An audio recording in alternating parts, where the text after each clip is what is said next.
द्वारा मेरे साथ किया गया है। अपने आप को अविवाहित बताते हुए मेरे साथ आर्य समाज में शादी करके मुझे वहां से मारकर भगा दिया गया है। अभी उसकी फैमिली और आरोपियों के द्वारा मेरे को बार बार धमकी दिया जा रहा है केस वापस लेने का। अगर आरोपी को पुलिस विभाग नहीं पकड़ती है तो मैं कर लूंगी। कबीरधाम जिले के कवर्धा में एक बार फिर इंसाफ की पुकार गूंज रही है। दरअसल सोमवार की सुबह जिला कलेक्टर कार्यालय के बाहर अचानक माहौल तनावपूर्ण हो गया।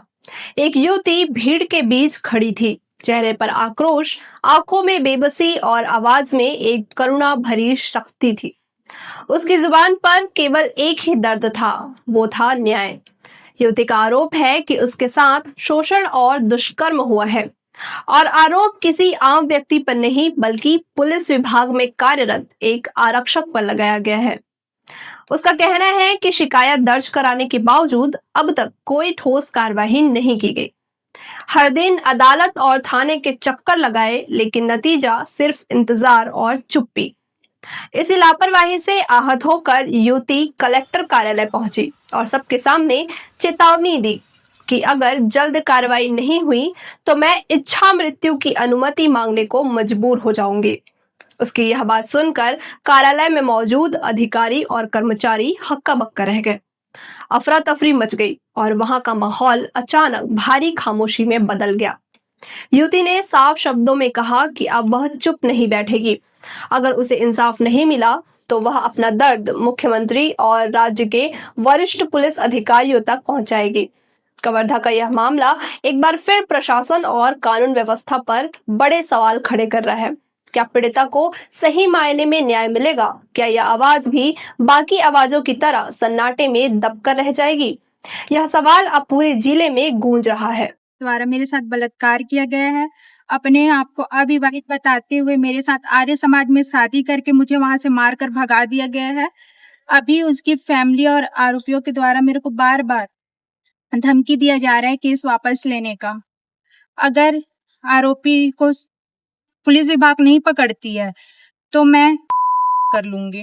आपने शिकायत कब दर्ज कराई थी? मैंने 12 तारीख 9वां महीना 2025 को, आज 18 दिन हो गया मुझे FIR कराए हुए। शासन प्रशासन की तरफ से कोई भी कार्यवाही नहीं किया जा रहा है। क्या लगता है किस लिए उन्होंने कार्यवाही नहीं की? क्योंकि वो पुलिस में और पुलिस को सपोर्ट कर रही है। परिचय कैसे हुआ उनसे?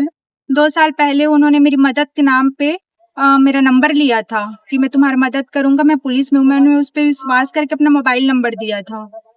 फिर वो मुझे परेशान करने शुरू कर दिए कि मैं अपने लाइफ में अकेले हूँ, मेरे माँ पापा खत्म हो गए हैं, मेरे आगे पीछे कोई नहीं है बोल के। तो मैंने उस पे विश्वास करके उनका साथ दिया। आप किस लिए आए थे? आज सर मैंने कार्रवाई नहीं कर रहे पुलिस प्रशासन, तो मैंने सर के पास लेटर ड्रॉप। आपको कैसे पता चला कि वो विवाहित है? उन्होंने आर्य समाज में मेरे साथ शादी करके बताया कि मैं जिनको अपनी भाभी बोल के मिलवाया था वो मेरी भाभी नहीं, वो मेरी वाइफ है और मेरे 2 बच्चे हैं। और वहां से मुझे मारकर मुझे मेरे घर भगा दिया गया था। विवाद कहाँ से चालू हुआ आप लोग के बीच में? जब उन्होंने बताया कि मैं विवाहित हूँ। अभी क्या चाहते हो आप? अभी मैं चाहती हूँ सर, मुझे न्याय चाहिए, उसको जेल के अंदर देखना चाह रही हूँ मैं। मेरी पत्नी कहीं और जॉब वॉब करती है क्या, कहीं स्कूल पे? हाँ, उनकी वाइफ गुरुकुल पब्लिक स्कूल में 3 साल से जॉब कर रही है।